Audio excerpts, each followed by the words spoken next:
Hoje nós vamos conversar de um assunto muito falado nas igrejas, instruído pela palavra de Deus, mas ao mesmo tempo muito distorcido. Hoje vamos conversar sobre as nossas ofertas. O que a Bíblia fala sobre o ofertar? E nós conversamos um pouquinho, principalmente domingo passado, pela manhã, que nós estamos tratando de generosidade.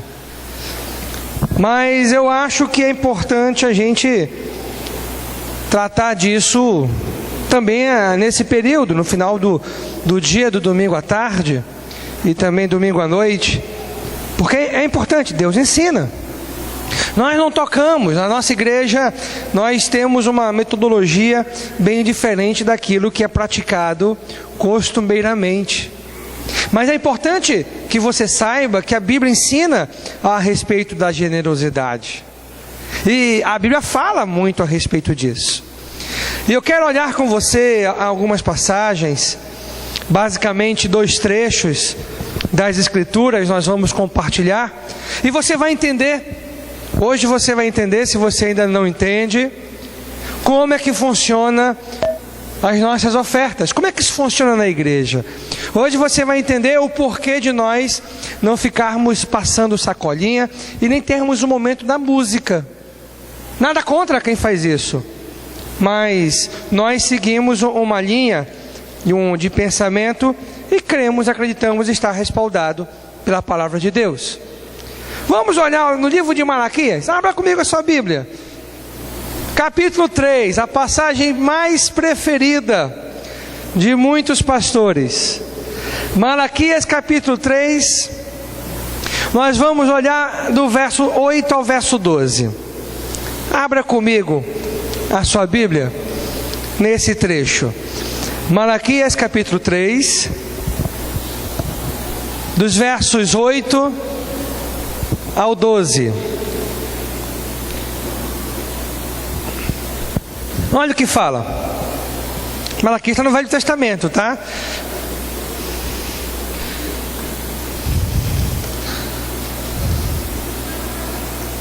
Finalzinho do Velho Testamento, não é? Último livro, antes de Mateus. Achou? Olha o que diz. Pode um homem roubar a Deus? Contudo, vocês estão me roubando.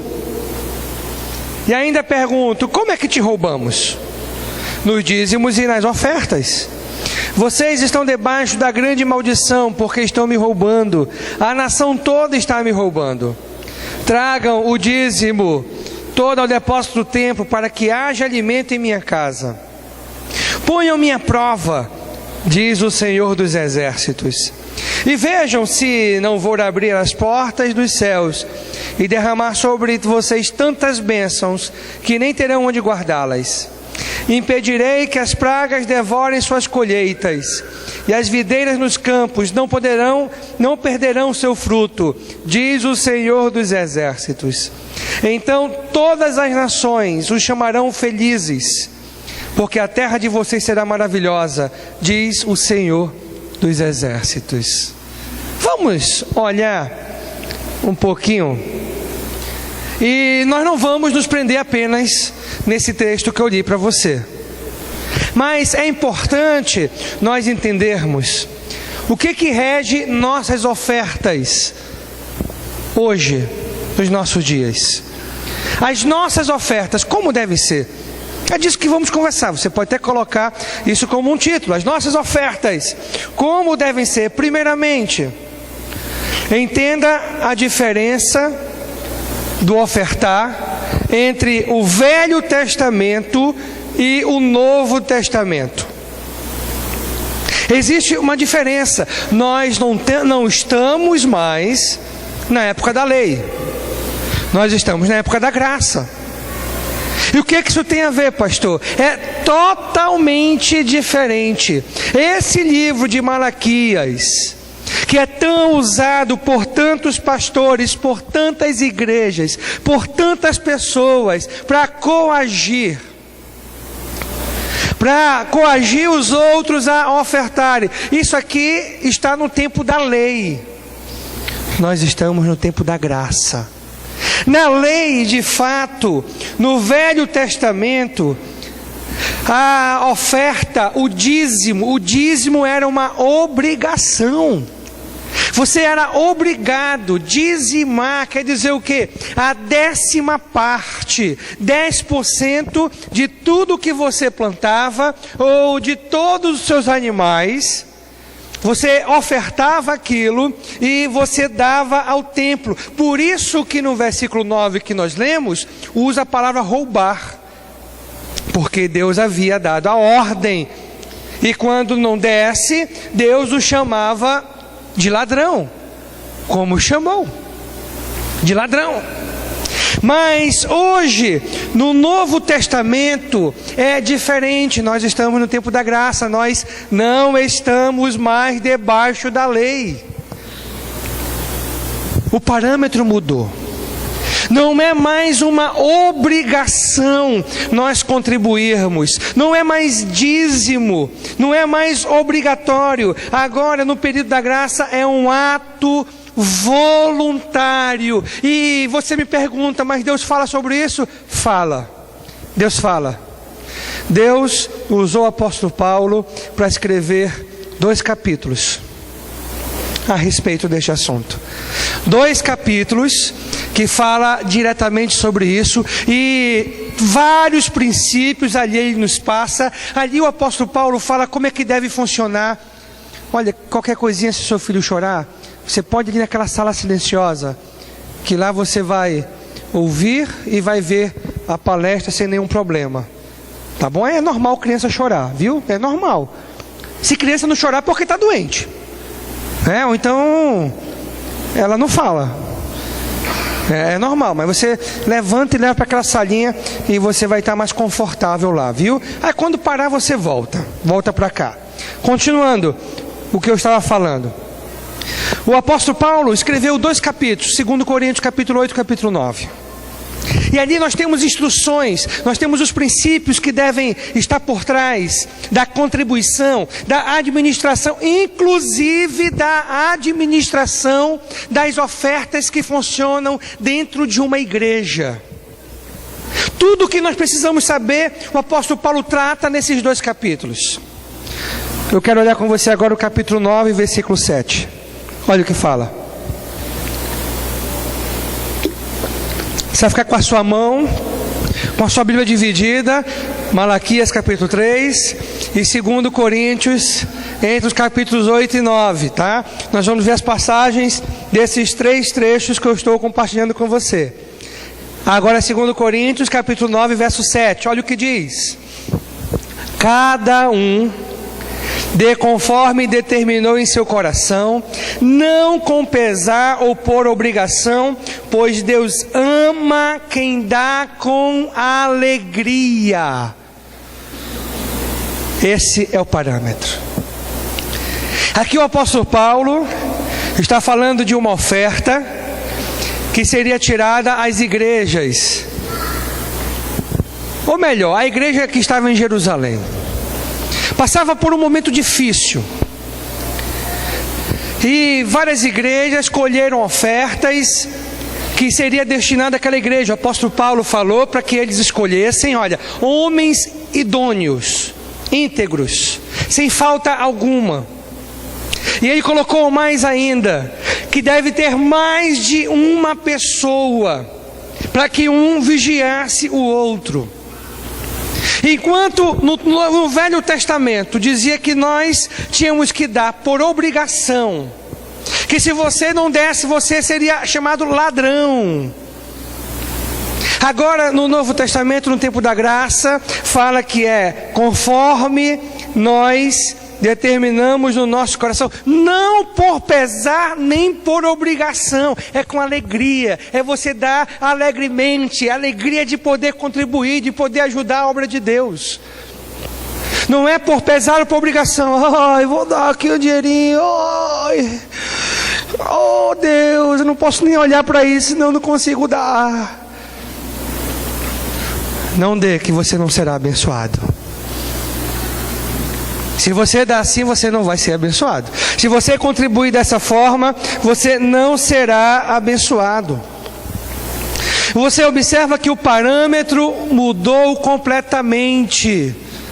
Agora, no tempo da graça, nós vamos contribuir não com pesar ou por obrigação.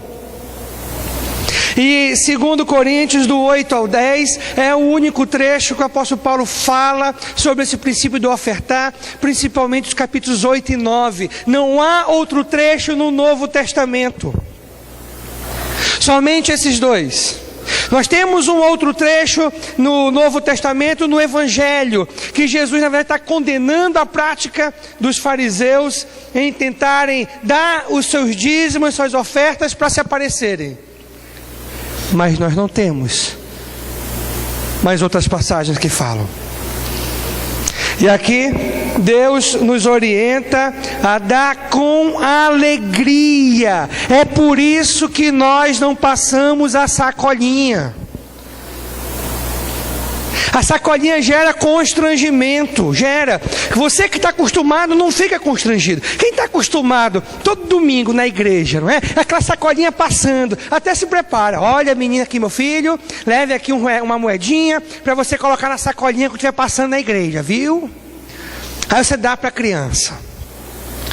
Aí o irmão que chega lá na igreja vê aquele negócio, aí ele é tentado a pegar, botar a mão no bolso, né? Aí ninguém vê o que está colocando, né? Coloca, tem nada dentro.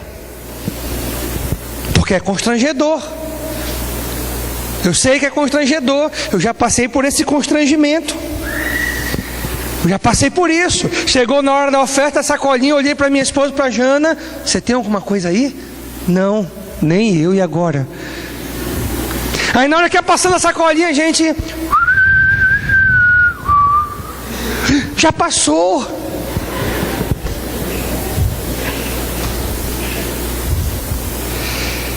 Nós quebramos paradigmas. Não está na Bíblia que tem que ser sacolinha. Não está na Bíblia que tem que ter uma música e no momento daquela música passa a sacola, os irmãos se levantam, aí tem aquela mesa grande com o local para encaixar o envelope ou encaixar o dinheiro, entrar, não é? Aquele buraco, aquela fresta, e você levanta e vai lá e coloca. A Bíblia não diz isso, não diz. O problema é que as pessoas têm resistências à mudança. Elas resistem à mudança. Esse é o problema. Porque o que acontece nos nossos dias está tão vulgarizado, mas preste atenção, está tão vulgarizado, mas eu não posso deixar de orientar biblicamente, porque na verdade eu estaria negligenciando. Porque Deus ensina na palavra.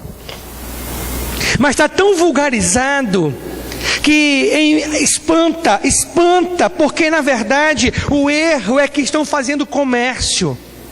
Esse é o erro. Mas a generosidade é abençoada por Deus. Deus tem bênçãos para o generoso.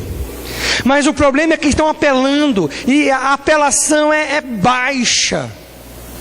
É baixa. As pessoas quando vão numa igreja, elas já sabem, já tem aquele pensamento. Qual é o pensamento que tem? Qual é o pensamento que tem?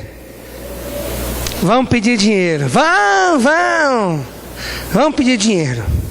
Ou então vai ter, vão expulsar demônio aqui. Vão expulsar demônio. Ou vão cair gente no chão. Vai cair aqui no chão, vai cair aquela confusão. E as pessoas ficam escandalizadas.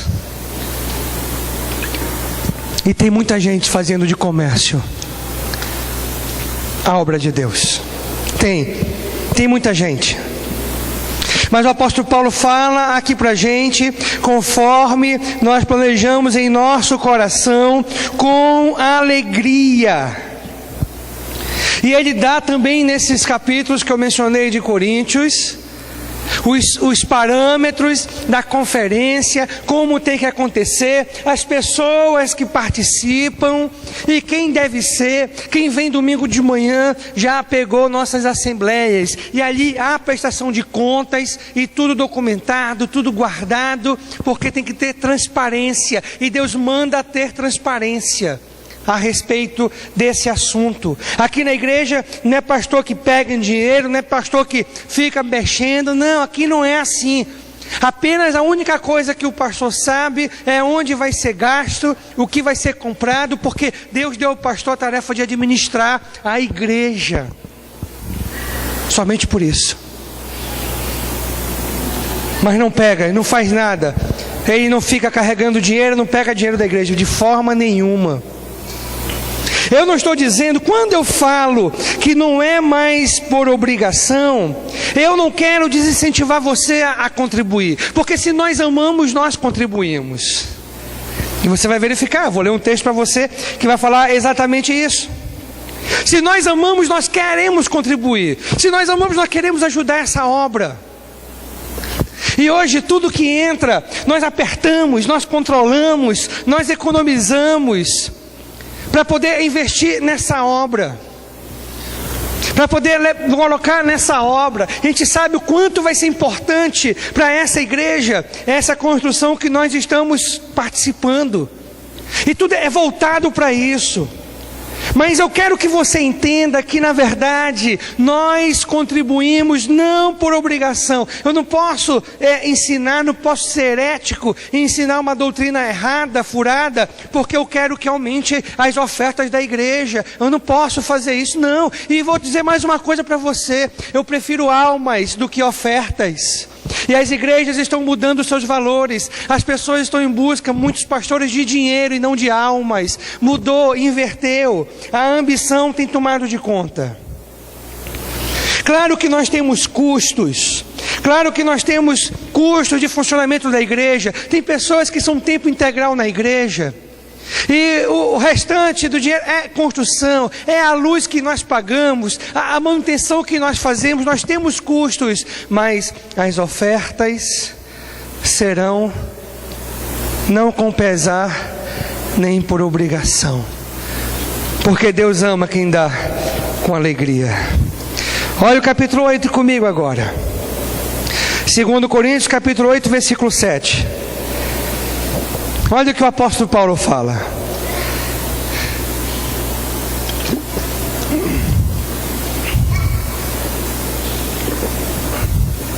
Todavia, assim como vocês se destacam em tudo, na fé. Olha, essa igreja se destaca na fé, eu tenho certeza. Nós abraçarmos uma construção como essa é fé. É fé. Eu não tenho dúvidas que Deus tem honrado a nossa fé. Como vocês destacam na fé em tudo, na fé, na palavra. Nós tivemos 400 pessoas que memorizaram 63 versículos, leram todos os capítulos dos livros propostos e não falharam nem um dia na meditação. 400 pessoas. Eram 398, apareceram mais duas que não vieram domingo, mas fizeram tudo e os líderes confirmaram. A camisa está sendo feita. Daqui a 2 domingos será entregue. 400 pessoas. Isso não é normal. Isso não é normal. Então nós nos destacamos também na palavra, no conhecimento. Os irmãos que vêm domingo de manhã para o seminário, aqueles que vêm na terça-feira à noite, porque não podem domingo de manhã, estão crescendo no conhecimento, na fé, na palavra, no conhecimento, na dedicação completa e no amor que vocês têm por nós. Destaquem-se também neste privilégio de contribuir. Olha o que o apóstolo Paulo fala. Versículo 8: não lhe estou dando uma ordem, mas quero vir verificar a sinceridade do amor de vocês, comparando com a dedicação dos outros. Contribuir para a obra de Deus é um privilégio. Nós não podemos ser sanguessugas na igreja. A igreja, esse é o local que tem abençoado a sua família. É aqui que você tem crescido. É aqui que tem abençoado o seu casamento. Tantas pessoas chegaram com a vida arruinada e Deus aqui tem abençoado. É aqui que tem abençoado a sua criança. Nova Kids, tantas pessoas. Seria até injusto se nós não ajudássemos, não contribuíssemos para esta obra, porque daqui nós tiramos parte do nosso alimento espiritual. Aqui nós somos abençoados por Deus. Aqui nós vemos as mudanças em nossas vidas. E nós temos a oportunidade de contribuirmos para a vida dos outros. Claro, nós não podemos ser sanguessugas, mas Deus quer que você dê com alegria. Entenda uma coisa, para a gente almas são mais importantes do que finanças. E Deus não condena, não é condenável a igreja ter um momento da oferta. É um estilo, é uma filosofia. Mas nós escolhemos ser diferentes, porque almas são mais importantes. E as pessoas já vivem assustadas. Eu sempre conto para vocês a reação de um amigo, de um conhecido, participando de um encontro. Quando separaram as crianças, ele disse: agora vai começar a pedir o dinheiro. Agora vai começar o exorcismo. É esse o pensamento que as pessoas têm. É isso que passa na mente delas. Eu perguntar para você, quantos de vocês vieram aqui a primeira vez e resolveram voltar porque ninguém pediu dinheiro de vocês? Quantos foi importante isso? Quantos foi importante? Olha só, levanta para mostrar, levanta. Olha só quanta gente, está vendo? Isso é mais importante. É isso que nós achamos importante. É por isso que não tem esses momentos. Mas com isso, nós temos que compreender também que Deus fala a respeito de generosidade nas Escrituras. Deus fala a respeito de generosidade.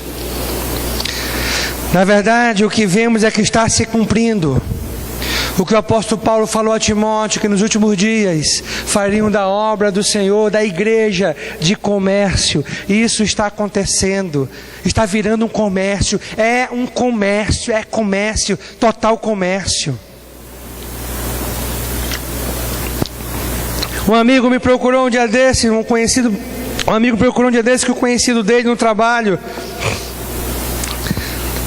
estava com medo, com dúvida da salvação. Aí perguntou por quê? Porque o pastor falou na igreja que quem não oferta, quem não contribui é ladrão, está roubando do Senhor. Tanta igreja ensina isso hoje. E aí se citou aquela passagem: os idólatras, os feiticeiros, os afeminados, os ladrões ficarão de fora. E o pastor citando: olha, se você não oferta, se você não dizima, se você não dizima fielmente, não é um dizimista fiel, você está roubando e você vai para o inferno. É o desespero, é pressão, é o tempo todo. Não é por aí. Não é mais uma obrigação. No entanto, as promessas de bênção continuam. E nós vamos ver algumas promessas. Segundo ponto que eu quero compartilhar com você. Então, primeiro ponto, a diferença do Novo para o Velho Testamento. Segundo, qual é o parâmetro que temos no Novo Testamento? Essa é a pergunta. Qual é o parâmetro? Pastor, a generosidade é bíblico, o apóstolo Paulo fala. E qual é o parâmetro que nós temos no Novo Testamento? No Velho Testamento era uma obrigação dar 10%. Qual é o parâmetro? A lei tinha a exigência do dízimo, ou seja, 10%, a 10ª parte de tudo que eles tinham, eles davam, e davam no templo. No Novo Testamento, conforme nós lemos nos versículos, alguns versículos de hoje, é conforme nós propomos em nossos corações. Olha, 2 Coríntios 8, verso 8. Inclusive eu vou ler na linguagem de hoje, que eu achei que ficou bem interessante essa tradução. 2 Coríntios 8, 8. É mais direto a tradução. Olha o que diz. Não estou querendo mandar em vocês. O que eu estou querendo é que conheçam o entusiasmo com que as igrejas da Macedônia deram ofertas, para que assim vocês vejam se o amor de vocês é verdadeiro ou não. O parâmetro é o tamanho do nosso amor, é o quanto nós amamos a Deus. Se nós amamos a Deus, nós vamos contribuir, não tem jeito. Se nós amamos a Deus, nós vamos ofertar. E eu vou dizer para você uma coisa: Deus vai dar tudo o que é necessário para o bom funcionamento dessa igreja. Eu tenho certeza disso. Foi Deus que colocou essa igreja aqui.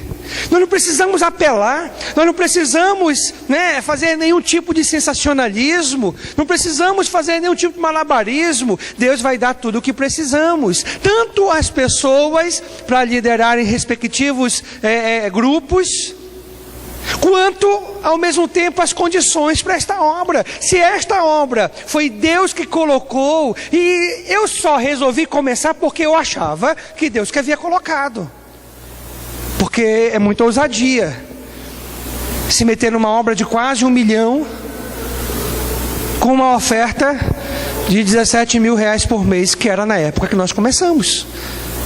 É muita presunção, mas eu acreditei que foi Deus que colocou, e Deus vai dar os recursos, Deus vai dar as condições, assim como tem dado. É um milagre nós estarmos trabalhando aí, é um milagre nós estarmos fazendo isso. Mas entenda uma coisa, e independente de qualquer coisa, não é por obrigação, é de acordo com o nosso amor, o tamanho do seu amor. Quanto nós amamos, vai ser aquilo que nós vamos contribuir, irmãos. É quanto nós amamos a Deus, é quanto nós amamos essa obra, é o que nós vamos contribuir. Hoje o nosso desafio é essa construção. Não vão faltar desafios para a gente, sempre vão ter desafios. Quando isso estiver pronto, e vai ter outro desafio, estacionamento. Quando tiver com estacionamento, eu não sei o que vai ser. Talvez missões, igrejas iniciadas. E nós vamos contribuir de acordo com o tamanho do nosso amor. Entenda uma coisa: os 10% não apareceu primeiramente na lei. Abraão, a primeira vez que nós observamos, eu não sei porquê, mas Abraão deu 10% de tudo o que tinha para Melquisedeque, sacerdote de Salém. Isso está em Gênesis capítulo 14, verso 20. Antes de aparecer a lei, nós já tínhamos visto esse parâmetro dos 10%. Então nós podemos dizer que 10% é um bom parâmetro, mas não é mais por obrigação. Não é porque você é coagido, não é porque você é pressionado, não é mais por obrigação, é porque voluntariamente você quer contribuir. Eu diria para você uma coisa: 10% para quem nunca fez isso é um bom início, se você quiser. Se você não quiser, não dê. Deus vai dar tudo o que precisamos para que esta igreja funcione. Deus vai dar tudo o que precisamos para que esta obra aconteça. Eu creio nisso. Deus vai dar tudo o que precisamos para que isso aqui esteja funcionando como Ele tem feito. Esse ano a igreja faz 12 anos de vida. Nós vamos comemorar nesse mês de junho 12 anos de vida. Dia 21 de junho vai ser o dia, a semana, domingo, que vamos comemorar o aniversário da igreja. E Deus tem dado tudo o que precisamos. 10% é um bom parâmetro, se assim você propor no seu coração. Agora, olhe comigo a continuação do capítulo 8. Olhe o verso 11 e o verso 12. Olha o que ele diz. 2 Coríntios 8, versos 11 e 12. Portanto, continue e complete o trabalho, faça isso com o mesmo entusiasmo que tiveram no princípio, dando de acordo com o que tem. Porque se alguém quer dar, Deus aceita a oferta conforme o que a pessoa tem. Deus não pede o que a pessoa não tem. Gente, esse versículo contradiz o que muitas vezes nós escutamos nas rádios, na televisão. Enquanto mais você dá, mais você vai ser abençoado. Nós vamos dar de acordo com o que nós temos. Sempre eu gosto de contar a história da ex-secretária, ex-pessoa que trabalhou na casa do meu avô. Sempre eu gosto de contar quando ele era vivo, porque ilustra muito bem essa verdade. Eu já contei, você que já escutou vai escutar de novo, e quem não escutou vai ser novidade. O pastor começou pedindo com R$1.000. R$1.000. E foi baixando. 500. Agora chegou a vez de que tem 500. Ainda fala assim: Deus está me falando que tem 2 pessoas aqui que vão dar R$1.000. Mentira dele, isso não é verdade. Isso é mentira. É o que ele quer que aconteça. E aí começa baixando 500. Aí vai para 100. Ele foi para 50. Aí chegou no momento que teve gente que não levantou, não é? Inclusive a secretária do meu avô. Se você não tem R$10, é melhor você pegar uma corda e se enforcar. E ela não tinha R$10. Chegou em casa frustrada, triste, porque não tinha R$10. E o pastor pediu para pegar uma corda e se enforcar. Você está vendo aonde nós chegamos? Na verdade está se cumprindo o que a Bíblia falou, exatamente isso. Fariam da obra do Senhor de comércio, e estão fazendo. Mas não é porque uma boa parte está errando que nós não vamos ensinar a verdade. Deus abençoa a nossa generosidade, isso é um fato. Deus abençoa quando nós contribuímos. Isso é uma verdade. Nós vemos nas Escrituras. E Deus não quer que você dê o que você não tem. Por isso que eu sou contra quando a pessoa faz empréstimo. E até uma vez o irmão: olha para mim, pastor, se Deus me der um empréstimo, eu vou ofertar. Eu não acredito que de empréstimo você tem que tirar sua oferta. O empréstimo é o que você tem? Você não tem. O banco vai lhe emprestar para você pagar de volta. Você não tem. O banco lhe emprestou para você pagar de volta. E você vai todo mês pagar aquilo ali. Mas se você quiser tirar, é uma decisão pessoal sua. Mas você não é obrigado. Na verdade, na graça, você não é obrigado a fazer nada. Você dá se você quiser, de acordo com o que você tem. Você não vai dar além aquilo que você não pode, não é? Eu até contei domingo de manhã passado, um amigo meu, um pastor de uma igreja, tabernáculo, não é? Com uma doutrina séria, aprendeu sobre a palavra. Ele ficou meio preocupado porque a igreja não crescia. Aí ele resolveu entrar na visão dos 12. Entrou na visão dos 12. E aí chamou pastores para pregar.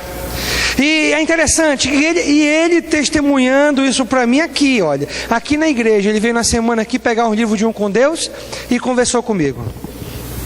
Ele disse que tinha voltado aquilo que ele tinha aprendido no início.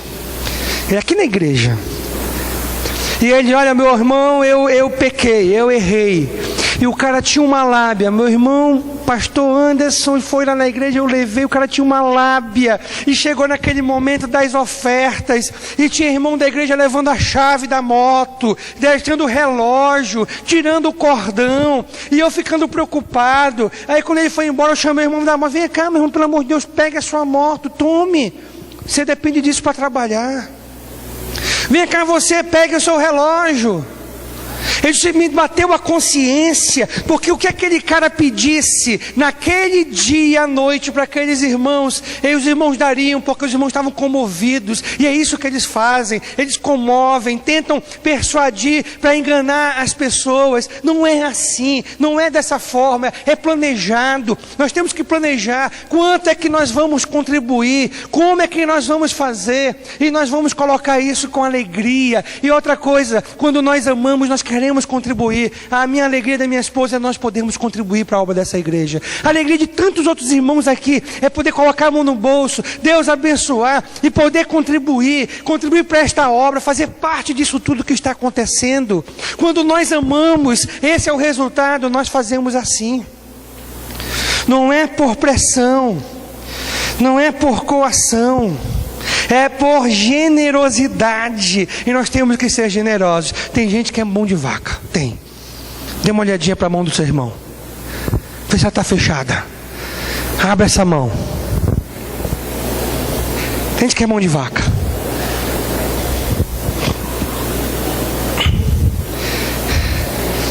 Está que nem o pai. O pai que perguntou do filho. Chegou com o filho, perguntou: filho, quanto tempo você está chupando essa bala? Perguntou: quanto tempo está chupando essa bala, filho? 2 horas, pai. Já pode tirar o papel.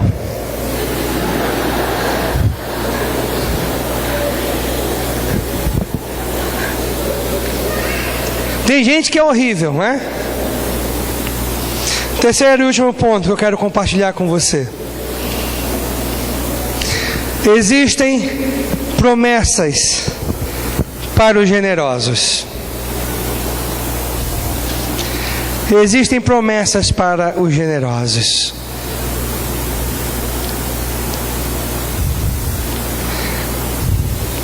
Apesar de não ser mais uma obrigação, apesar de não ser mais uma lei, aquelas promessas de Malaquias, eu acredito que elas se cumprem hoje. Porque em 2 Coríntios nós vemos as mesmas promessas sendo faladas.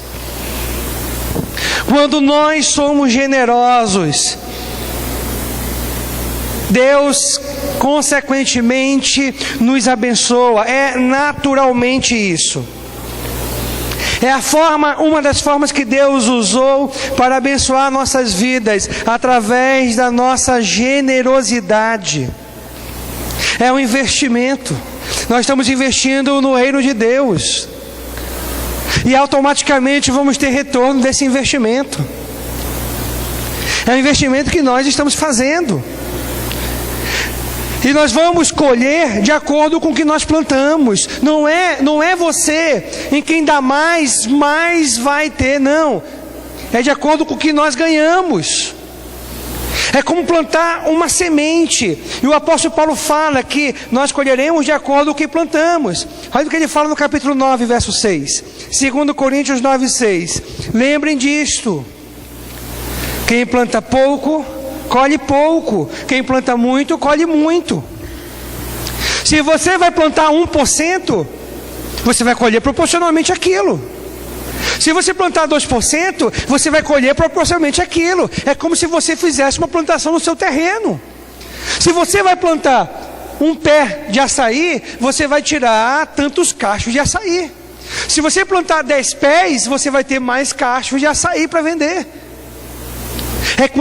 É proporcionalmente ao que nós fizemos. E quando nós plantamos uma semente, aquela semente, ela vai morrer, vai germinar, vai nascer uma árvore e vai dar um fruto à árvore? Não. Vai ser muito mais daquilo que foi plantado. Muito mais do que o que foi plantado. Uma vez o irmão chegou com o pastor: pastor, queria que o senhor orasse. Estou desempregado, mas eu decidi que eu vou ser generoso. Queria que você orasse para Deus abençoar. Ore comigo, pastor. E oraram na hora pelo emprego. E o irmão começou a trabalhar na outra semana. E ele começou um ajudante de lanchonete. Então por semana ele ofertava R$10. pegava, ele tirava 10%, não é? 10% ficou muito na cabeça das pessoas. E ofertava R$10. O tempo foi passando, foi aumentando a oferta. Teve um período que agora estava ofertando R$200 por semana. Aí ele chegou com o pastor, poxa, Deus abençoou, só que eu estou preocupado. Eu acho que eu estou dando muito dinheiro para a igreja. O que o senhor acha? Aí o pastor disse, eu também acho. Você quer orar para voltar a dar R$10?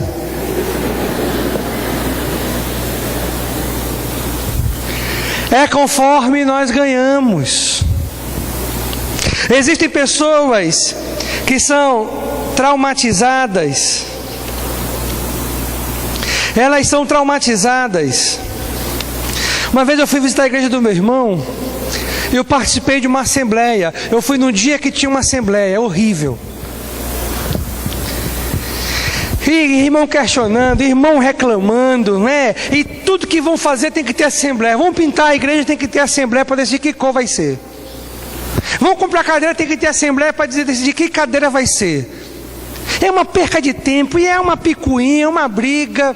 Aí tinha um irmão, né, ali, e meu irmão foi me contar a história dele. Ele não dá oferta não. Eu chego, o que ele precisa? Ah, é som?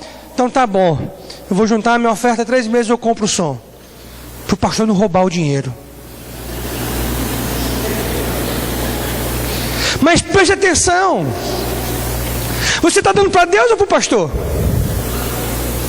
Deixa que Deus toma de conta do dinheiro. O que você dá para o Senhor é do Senhor.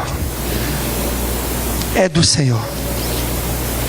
É Deus que vai tomar de conta. É Deus que vai estar agindo. Deus é que vai ser o detetive. Deus promete abençoar. No capítulo 3 de Malaquias, versículo 10, ele fala, né? Olha, vamos ver as promessas e encontrarmos essas mesmas promessas em 1 Coríntios.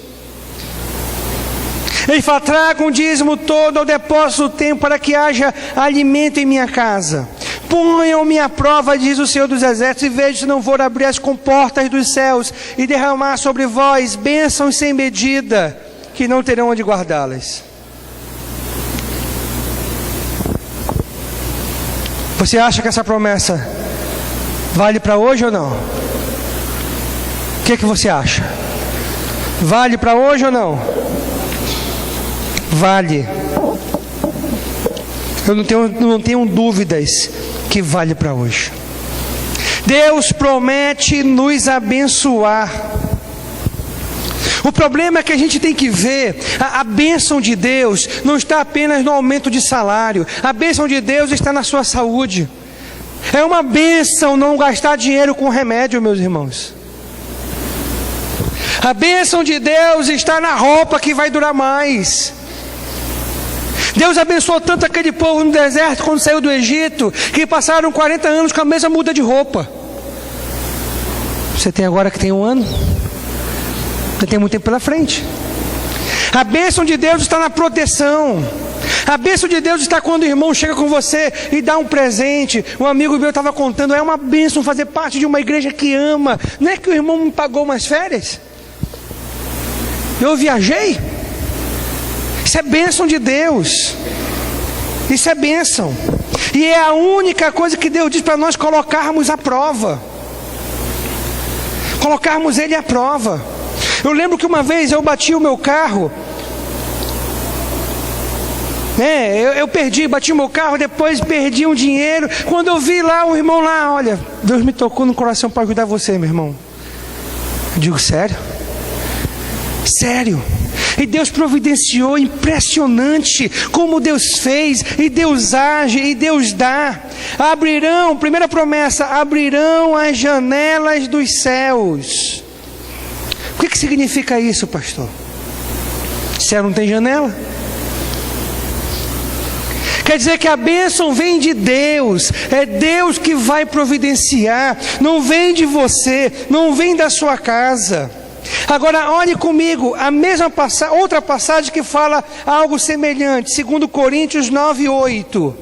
Olha o que diz, 2 Coríntios 9:8. Vamos entender o que é essa janela dos céus abertas.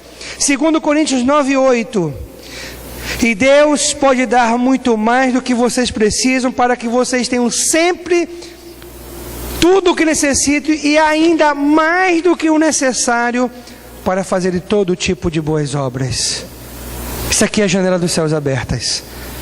Deus vai dar mais do que precisamos. Quando nós somos generosos, Deus vai nos dar mais do que precisamos, inclusive para nós contribuirmos.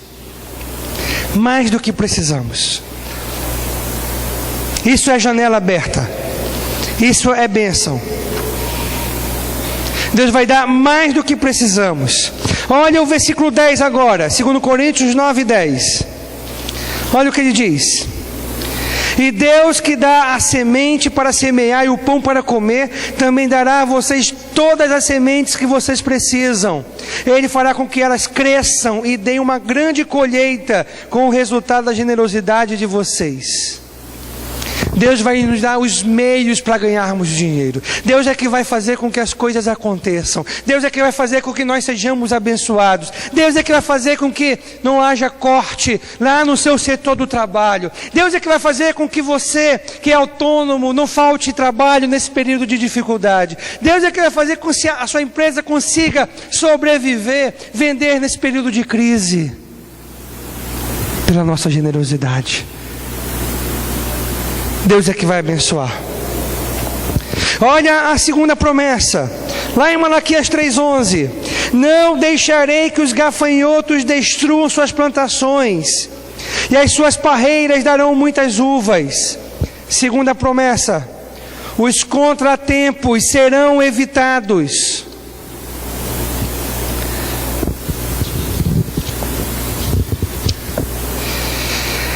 Eu estava lendo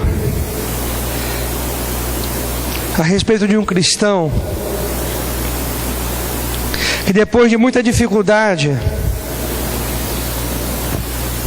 ele abriu uma indústria, uma fábrica de vidro nos Estados Unidos.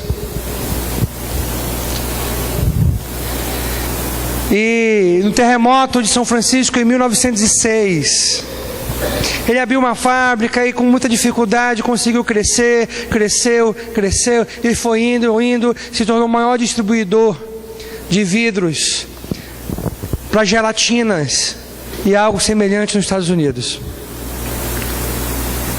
E a fábrica ficava em São Francisco. Com o terremoto em 1906, destruiu totalmente a cidade. E ele longe, não tinha uma comunicação rápida como tem hoje, tudo era demorado. E ele preocupado, achando que tudo tinha acabado, ele recebeu um telegrama, uma semana depois do terremoto. Senhor Kerr, que era Kerr o nome dele. Não sabemos como. Não entendemos como foi possível. Mas no raio de 1 quilômetro, tudo foi destruído. Mas na fábrica não quebrou nem sequer uma jarra de vidro. Isso é a bênção de Deus contra os contratempos. Quando nós somos generosos, Deus abençoa. Pastor, nós encontramos isso em 2 Coríntios, 2 Coríntios 9:10. E Deus que dá a semente para semear e o pão para comer, também dará a vocês todas as sementes que vocês precisam. Ele fará com que elas cresçam e deem uma grande colheita, como resultado da generosidade de vocês. Deus abençoa. Quando nós somos generosos, Deus nos abençoa. Mas generosidade não é por coação. Generosidade não é por obrigação. Generosidade não é por constrangimento. É por isso que nós não temos o painel dos dizimistas da igreja. É constrangedor. Você não vê o seu nome naquele painel. O seu filho não vê o seu nome naquele painel. O seu filho ser taxado de filho de pobre, porque o pai do outro dá mais e o seu pai dá tão pouquinho. Aí você olha lá, né? O meu pai dá R$80 e o pai do outro ali dá R$300. Isso é constrangedor. Isso não é por amor. E Deus coloca por amor. Generoso está relacionado a amor. Dízimo está relacionado a obrigação. Nós vamos contribuir por generosidade, porque nós amamos a Deus, nós amamos esta obra. E terceira promessa, capítulo 3, verso 12 de Malaquias: todos os povos dirão que vocês são felizes, pois vocês vivem numa terra boa e rica. Eu, Senhor Todo-Poderoso, estou falando. Terceira promessa: as pessoas verão as bênçãos de Deus na sua vida, pela sua generosidade. As pessoas verão as bênçãos de Deus na sua vida. Um versículo que nós memorizamos, alguns memorizaram essa semana na meditação, Lucas 6,38. Deem e lhes será dado, uma boa medida, calcada, sacudida, transbordante será dada a vocês. Isso é promessa. Isso é Jesus que está falando. Quando nós somos generosos, Deus nos abençoa. Irmãos, se nós amamos, nós contribuímos generosamente. E não precisamos saber quem ama e quem não ama. Eu nem quero saber. Quando você coloca naquele gasofilácio, e muitas pessoas perguntam, já me perguntam: pastor, como é que eu posso ofertar? Você coloca no envelope, coloca dentro daquela urna. Se você quiser colocar o seu nome, você fique à vontade. Se não quiser colocar, não vai como anônimo. Ninguém fica no livro olhando, deixa eu ver esse nome de alguém aqui. Ninguém faz isso. Ninguém faz isso. Porque não é nós que temos que ver quem contribui e quem não contribui. É Deus que vê os corações. Porque não adianta você colocar um bom valor, mas aquilo não vem de coração, é em vão. Não dê assim, não dê desse jeito.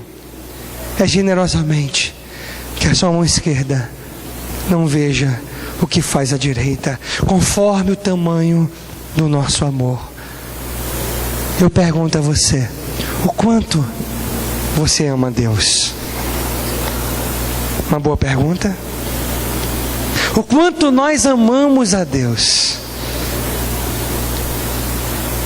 Que Deus abençoe você grandemente, para que você possa praticar atos de generosidade. Mas vamos fazer o seguinte: antes de acabar, nós vamos baixar nossas cabeças.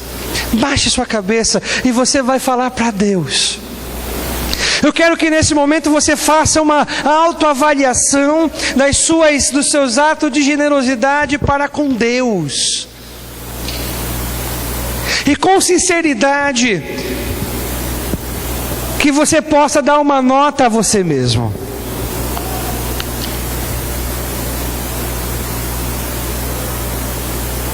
Que você possa dar uma nota para você mesmo. Como é que estão os seus atos de generosidade?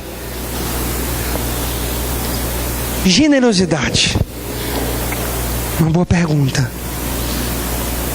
Se você tem falhado nessa área, peça perdão e decida do seu lugarzinho fazer diferente. Diga para Deus como é que você vai fazer diferente. Abençoe, Pai, a tua igreja, esses irmãos, que possamos generosamente contribuirmos para a tua obra com alegria, não por pesar ou obrigação. Que o Senhor possa abençoar o trabalho destes irmãos que aqui estão. Que o Senhor possa nos proteger nesse momento de aperto, de uma crise que está iniciando, já iniciou. Preserve o trabalho, abençoe os negócios, para que os teus filhos possam praticar generosidade. Tome de conta de tudo. É o que nós te pedimos, no nome do teu Filho Jesus. Amém.